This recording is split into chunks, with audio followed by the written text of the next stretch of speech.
Hi, Miss Manzano. Can you please introduce yourself?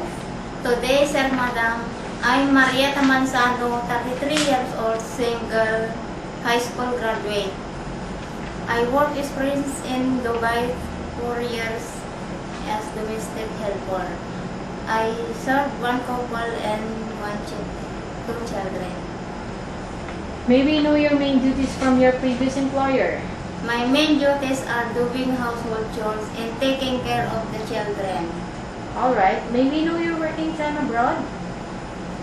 Ma'am, sir, I start work at 6 a.m. until 11 p.m. Okay. Since you're from Dubai, can you speak some Arabic words? So, speak enti, what's your name? So, sabi kalam-kalam, no talking. Alright.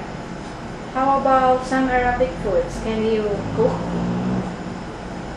Salona, fried chicken. Okay. By the way, why do you choose to work in Singapore? Sir, madam, to help my family and to save money for my future. Alright, that's great.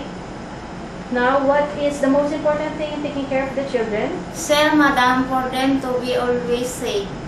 Okay. Now, do you have any last message to your future employer? Sir, madam, good day. Please hire me. I'm trustworthy and hardworking. I promise to finish my contract and treat your family as my second family. Thank you, sir, madam. Alright, thank you, Miss Manzano. But before we end this, can you please show us your best smile? Thank you very much and hope to see you very soon in abroad.